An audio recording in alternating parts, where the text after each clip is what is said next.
What happens to your phone when you drop it from a height? The answer is more than just a cracked screen. Your phone undergoes a hidden battle of physics and engineering. When you drop your phone from a height, gravity accelerates it until it hits the ground. The impact force depends on how far it fell and what surface it lands on. Hard surfaces like concrete deliver a sudden, strong shock, increasing the chance of damage.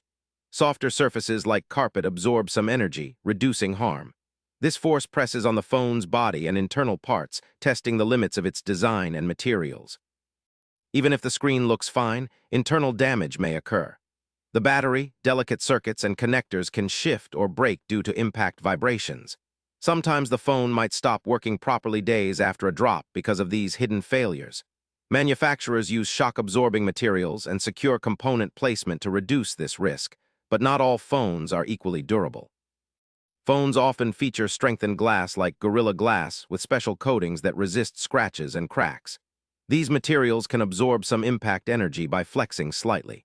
However, if the drop is from a great height or hits a sharp edge, even the toughest screens can shatter.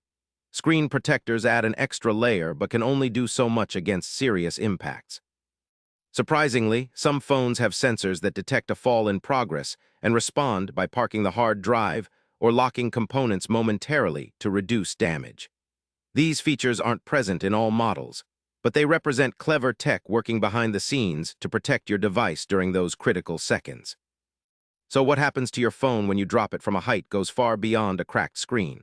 The physics, design, and even smart sensors all play roles in whether your phone survives or needs repair. Next time you drop your phone, you'll know it's a battle of science and engineering in action. Hit subscribe for daily answers to questions you didn't know you had.